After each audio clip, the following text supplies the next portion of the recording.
Drone laws in the UK are set for the biggest shake-up and change in many years. What can be flown in what location and by who will all be changing. Today, we bring you our top 5 things to know about the EASA regulations due to come into the UK in just 2 months.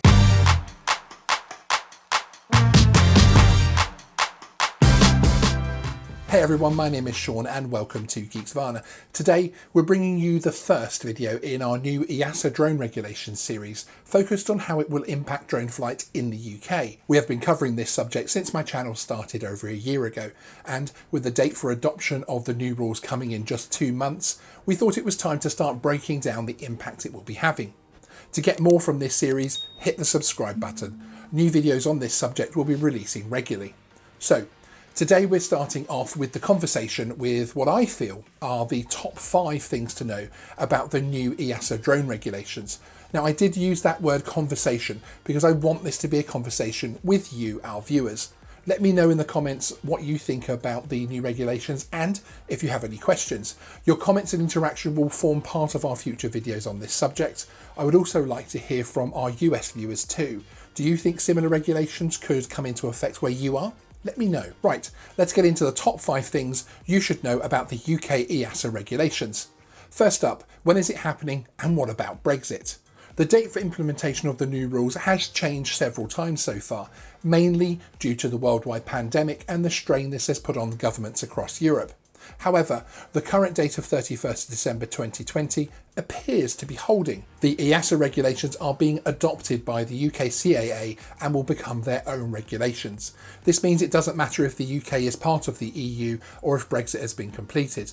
For instance, I took and passed the A2CFC course earlier this year, which is a new qualification allowing me as a hobbyist to fly in congested areas and much closer to things than I can right now.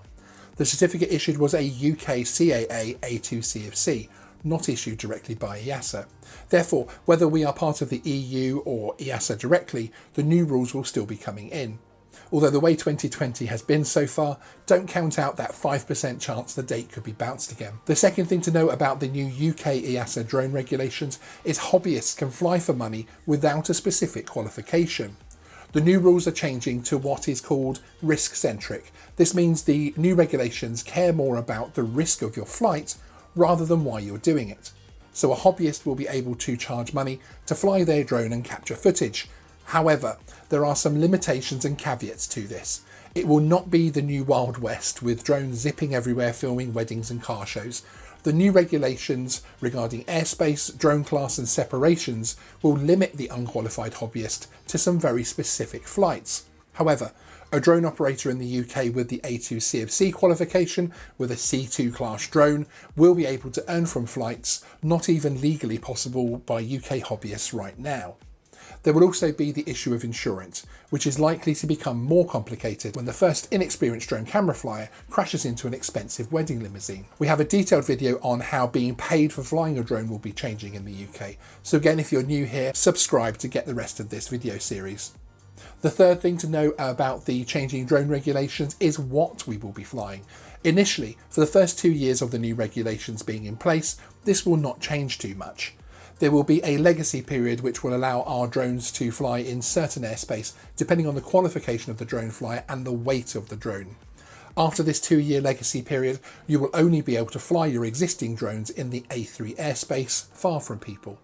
After that point, our drones will be manufactured to show different classifications from C0 to C4. So for instance, a drone flyer who holds the A2CFC, flying a C2 class drone in the A2 airspace, will be able to fly within just a few meters of uninvolved people. Drone classes will be expanded upon in its own video later in this video series. The fourth thing to know about the new UK EASA drone regulations is all about airspace itself. As you will have noticed from the chart we were looking at earlier, there are 3 types of airspace identified within the new regulations: A1, A2 and A3. This will allow you, within the legacy period, to fly anywhere from over uninvolved people with your Mavic Mini to congested areas with your Mavic Air 2 or Parrot Anafi within 50 meters of uninvolved people. What you want to do in each airspace with what type of drone will be directly impacted by your level of qualification. Although the great news for the hobbyists here is that the Air 2 airspace combined with the right drone and the A2 CFC qualification will allow you to fly in some airspace strictly off limits to you right now. The fifth thing to know about the UK EASA drone regulations, which are due to come into force as of December 31st, 2020, is that you will need to register your DJI Mavic Mini. In fact, any drone capable of recording images will need to be registered. This isn't about safety, but it is actually for privacy purposes. For those of you who haven't seen it, our updated video on whether you need to register your Mavic Mini is linked in the description below. As mentioned a few times in this video, this is just the first instalment in a video series focused on the upcoming sweeping changes to UK drone regulations. Future videos will cover a wide range of issues in detail, including why your Parrot Anafi could be an ideal workhorse for a hobbyist looking to earn money from their hobby. If there are any particular subjects and areas you would like covered in the upcoming series, let me know in the comments below. I truly want this video series to be an open conversation with the hobby and profession to gain a greater understanding of the changes which are coming. Thanks for watching. See you in the next video.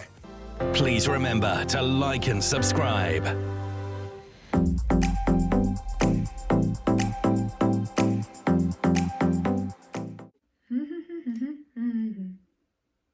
All right, you're still here. No in the seat.